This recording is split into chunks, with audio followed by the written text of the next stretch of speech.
The time has come. From T20 specialist to one of the greats of the game, David Warner prepares for his final test. As rain looms over Sydney, Pakistan aim to break their drought. Waqar Younis to join us 19 years after their last win on Aussie soil. Plus, what is the future of Test cricket? Let's go around the wicket.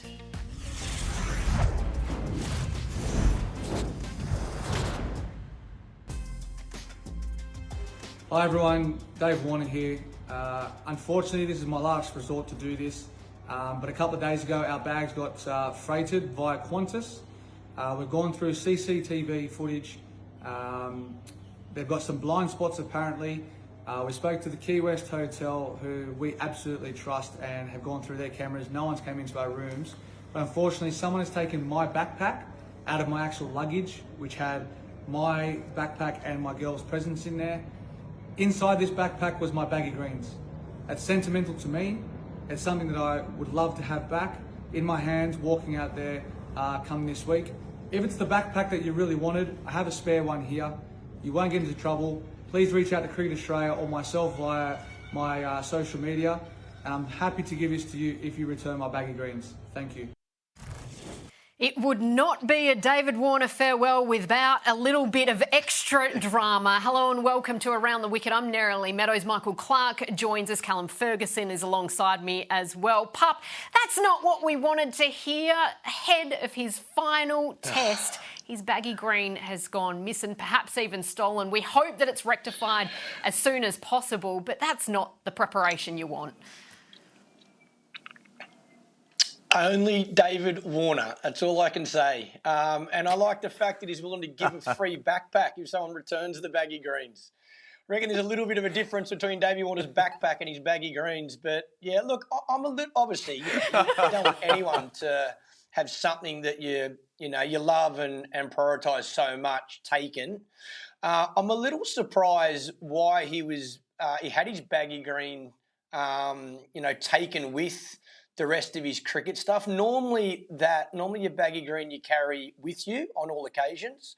So your cricket gear goes on freight or with the team, but your baggy green normally goes in your hand luggage and you don't let go of it. You take it on the plane, you keep it at the hotel until game day. But yeah, whatever's happened, it's a real shame, and you don't wish this on anyone. We've seen it in the past. Guys have had their baggy green stolen or taken, certainly on tours out of Australia. But it's very important to every Australian cricketer. Your most prized possession. Sounds like Davey's obviously got a couple, because the one he's probably used throughout his career is ripped, so he's got a new one. So I just hope that it is returned. Whoever's taken it, whether by accident or stolen, hopefully it's found and returned, because, yeah, very special. You cherish your baggy green cap. So even though, like I say, we have a bit of a laugh, and I'm surprised that it wasn't in his hand luggage or with him on all occasions, I really hope for Davey's sake he gets it back and he gets to wear it for the last time at the SCG. Fingers crossed it's all rectified. Even while we're on air, we can see your baggy green behind you. Pup, Callum, you played that one test. I bet you that you would never let that baggy green out of your sight. It's absolutely staggering to hear that story, because, like Michael said, you just wouldn't let it out of your sight, particularly when you're only playing your first test match. That's how I was. It was with me the entire time. So it's a horrible story to hear, isn't it, really? You just hope he gets it back quickly. I love the fact that you've gone with the formal Michael as well. Very formal on what about that? We're looking ahead First and only time, I reckon. A real special test, though. Of course, it is David Warner's farewell. His 112th and final test. Let's hear from him as he approaches this end. I'm feeling great. It's a great decision I think I made. I've got to give back to the family. And also on the back of that, I think I'm definitely retiring from one-day cricket as well. That was something that I had said, through the World Cup, get through that. And if, winning it in India, I think that's a massive achievement. I've said this all along, a boy from Housing Commission having a dream. I've not always fitted the mould, but I've been authentic and honest and not someone different. And I think that shows you on the field in Test cricket. I've played the exact same way I'm even playing lap shots like I do in T20 cricket.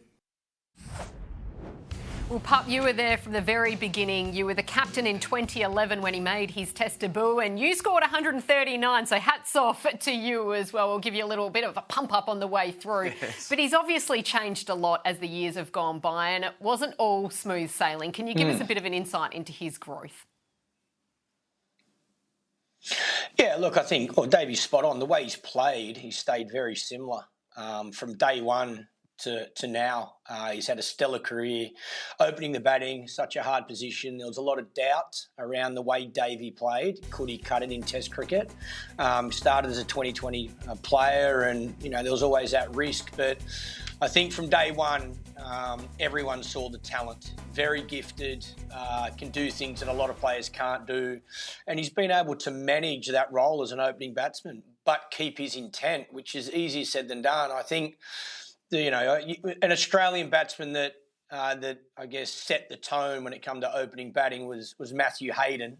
I used to love watching Haydos and Michael Slater walk out and bat and play that aggressive role, and I think Davey continued in that manner. I think he owned the way. If the ball was full and there to drive early in his innings, he'd take it on. If it was short, he'd take on that pull or hook shot. He wanted to score runs, and that is the name of the game, but it's easier said than done trying to do that against a brand new boy in Test cricket. So deserves a lot of praise. But yeah, I think the major changes have been off the field. I think, like all of us, you get older, you hope to get a little bit wiser. You learn from your mistakes. I think Davey has always been a tough character, someone that I loved having in the team, that intent, that aggressive approach. But he was the same off the field. He was a little bull, got into a little bit of trouble along the way, but I think he had a lot of support and help from certainly senior players and around Cricket Australia that I guess at one stage allowed them or helped him not have his contract ripped up. There was a bit of a fight to keep him because he was so important to the team. And I guess the confidence being his captain that, at the start of his career, that I think like all of us, we're all young or, needed to learn lessons along the way. And Davey's game's really been learnt at the highest level, playing for Australia, which is not easy to do. So I think he deserves a lot of credit. The people around him, yeah, there's been some stuff off the field, but I think everybody has to respect how good a player he was and what an unbelievable career he certainly had. Ferg, you only need to look at social media to see that he's still a very polarising character. How do you think he'll be remembered? Oh, look, he'll be remembered fondly, I think, for a lot of the reasons that Pup just mentioned. He took the game on, which we love in Australia, thinking back to Slater and obviously Hayden and even Langer, taking the game on at the top of the order, early day one when it's at its toughest for batting.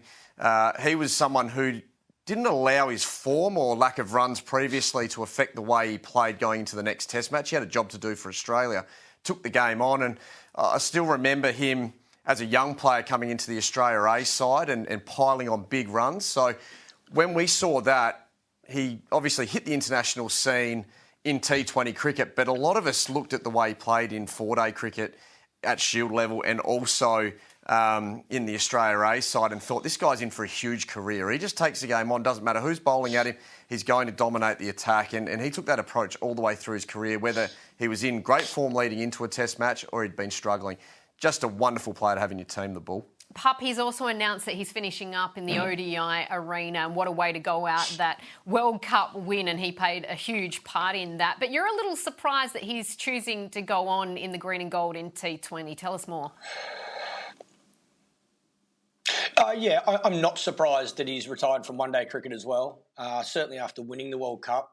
I think Davey's, achieved just about everything he can in that format as well. And, I guess I thought it would have been the ideal time to walk away from international cricket in general, but he obviously wants to keep playing 2020 cricket. Now the balance is going to be form playing domestic T20s versus stepping up and playing international, which, again, you don't play too many T20s for your country throughout the year.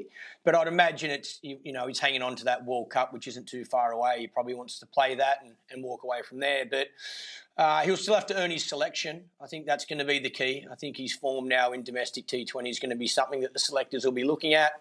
Obviously, we've got the BBL happening and a lot of young players coming through in that T20 format that they might pick for the World Cup. But yeah, look, he's like, again, I think he's the way Davey's played in all three formats is credit to him.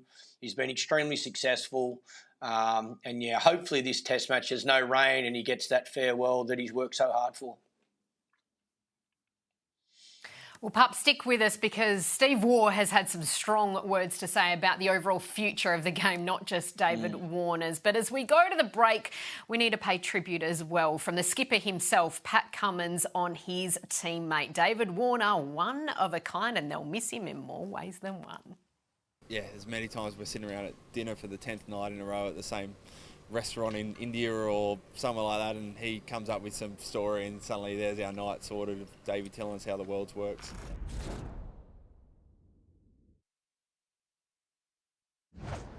Yeah, I'm a little bit worried at times, but kind of at the same time, you know, T20 cricket's never had more supporters. I don't think there's been more supporters ever in the world watching cricket, so yeah, it's kind of, as a test cricket lover, I wish everyone was watching test cricket, but yeah, I've never seen cricket stronger than what it is at the moment. Don't think it's on my terms, a comment about the South African 7 debutants, but I think that's just showing at the moment where it could be potentially heading, and there's going to be a lot of conversations, I think, in the next year, most definitely about it. And I think for us, we need to keep Test cricket alive. It's the pinnacle of the game. We absolutely love it, and you know, when you get that taste of it and you're out there 5 days toiling. I look at Pakistan series and we played 15 days of hard cricket, and it all came down to the last day. That's what Test cricket's all about. So hopefully that can keep surviving. Just when you think things are looking a little healthier, Pakistan put up a fight against Australia. South Africa get the better of India in a test match. South Africa then come out and announce a squad with 7 uncapped players, including their captain, Neil Brand, for tests up against New Zealand. It's not a good look, and it's prompted a legend of the game in Steve Waugh to come out on his Instagram page and put forward this statement. Is this a defining moment in the death of Test cricket? Surely the ICC, along with cricket boards of India, England and Australia, must stop to protect the purest form of the game.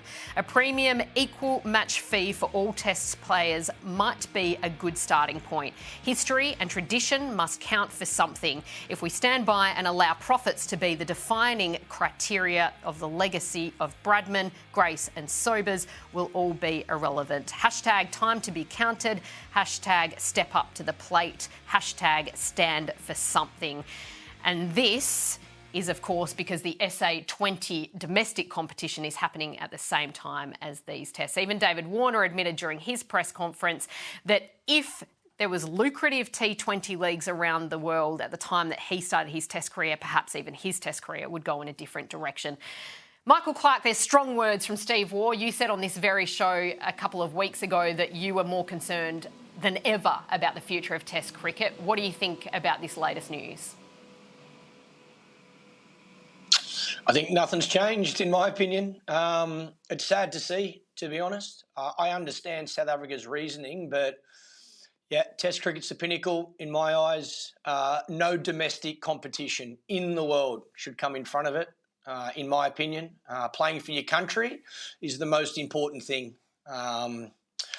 It's sad to see this is the case. Like I say, I understand from South African cricket's point of view, but you know, imagine if Australia did this. Imagine if India did it. You know, I think it's already hard enough for fans to see, you know, your international team not at full strength playing, you know, a handful of one days in a series or 2020 in a series. I think fans want to see the best players play, but there's no doubt if the best players are not going to be picked for their country in Test cricket, it's an uphill battle. So yeah, a really tough thing to see. I'd be interested to see what the South African players feel as well.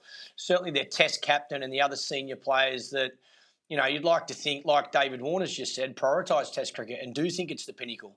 You know, are they okay with being told that they need to be playing in their domestic T20 league over representing their country in a Test match? That would have been really tough for me to hear if that was the case when playing Test cricket for Australia. So, yeah, I think Steve Waugh's right. I think we've, instead of, and we can all sit here and not believe what's happening, but I don't think there's too many people around the world that aren't fearing where Test cricket's going. So I think Tugger's right. We need to be trying to find a solution. And seems like a lot of things in life, money seems to be that solution. So if money is the thing that's stopping all of this, then I think Tugger's right in let's start by paying every single Test cricketer the same amount of money in regards to a match fee. Let's not prioritise Australia, England and India.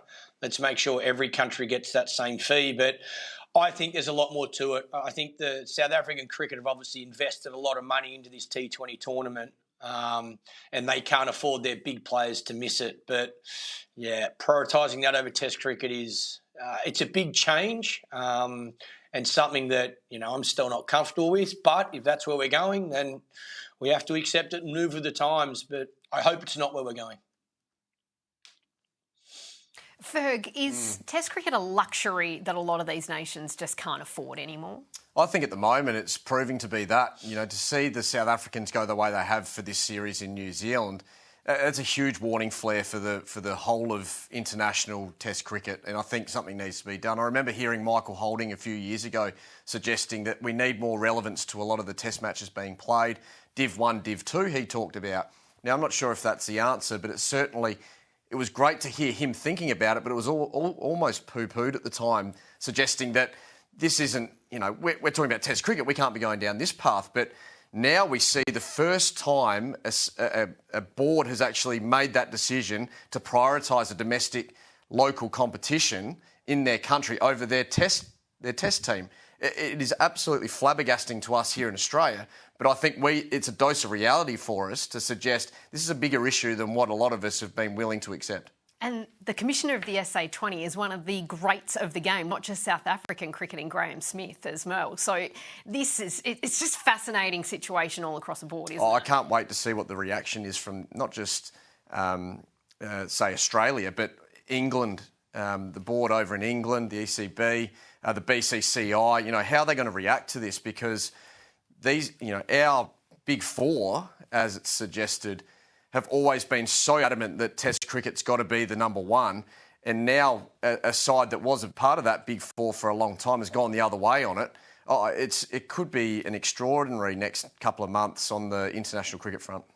Michael Clarke, thank you very much for your time. I hope that you've put the rain dance away and we get a full 5 days of dramatic Test cricket, maybe a double ton for Davey and something like that to keep the sport alive, keep the greatest form of the game alive. Pup, thanks for your time. Thanks, guys. Thanks for having me. Great to have the former skipper on his thoughts. Let's hope, as we say, it's all sunny skies in more ways than one. Don't go anywhere, though, because the legends continue on around the wicket. Waqar Younis to join us next.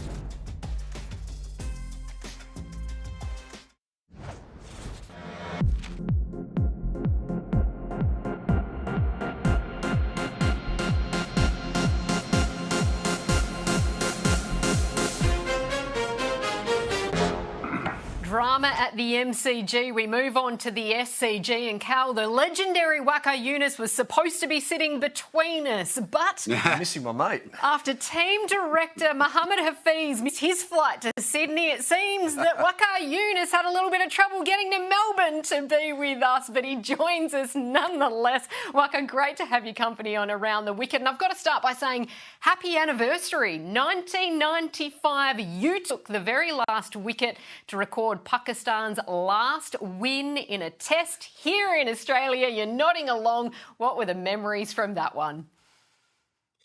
Yeah, that seems a long time ago, but at a ball. I mean, before that, we never won it long time back. Even we don't even remember when we won. So that was something very, very special. And picking up a couple of late wickets really, did the job for us. And I think Mushtaq Ahmed, I still remember Mushi was the key factor in that entire series. He was the one who picked up wickets also, and he was the man of the series from our side. So, but yes, still got memories from that game. It was at the SCG. I hope we'll be able to repeat that.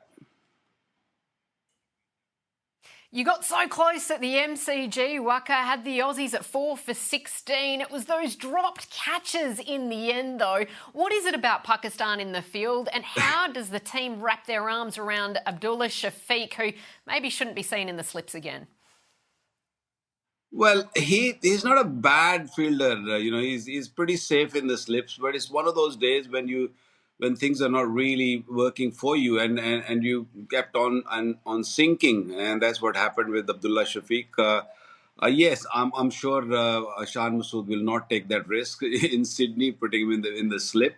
But yeah, that catch would have made a massive difference. But I still feel that overall performance, Pakistan, I think they did extremely good job, because nobody gave Pakistan a chance of even getting anywhere close to beating Australia.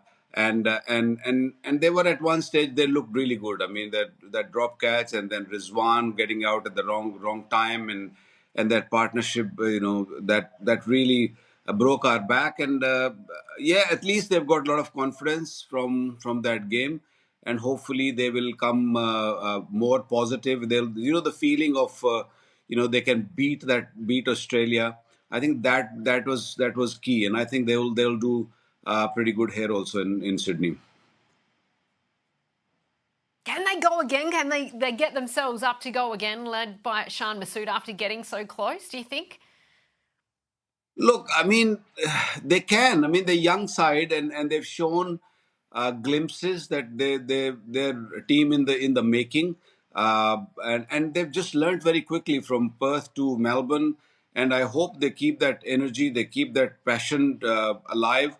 I know Hafiz said quite a bit in his press conference, but yes, I mean, if they carry on doing the way they were doing their work in Melbourne, I think they'll give Australia a run for their money. And we were talking on the last show, Cal, about the DRS, because that man Mohammed Hafiz had some strong words to say. Waqar, do you feel the same? Are you a little frustrated by DRS at the moment? Well, I was not desperate with Rizwan's wicket. It was a clear cut. Ball hitting is that part of the glove, a little bit of which hangs out. So I don't really see there was anything wrong in that.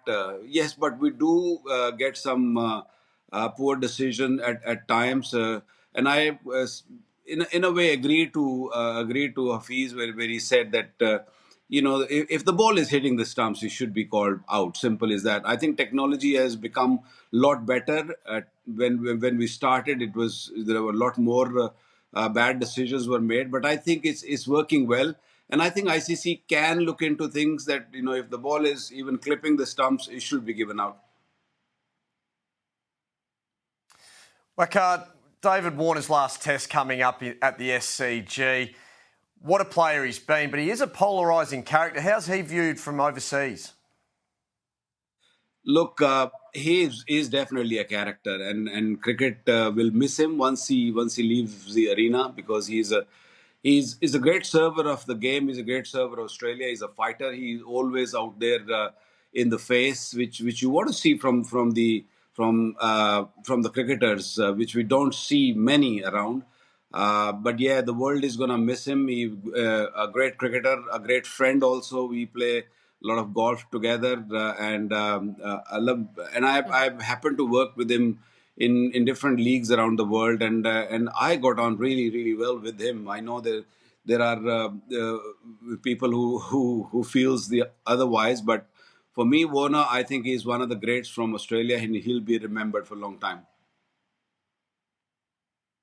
Waqar, thank you so much for joining us. Hopefully next time you are back here alongside us. I will be there. Don't worry. Don't worry. I won't miss my flight next time.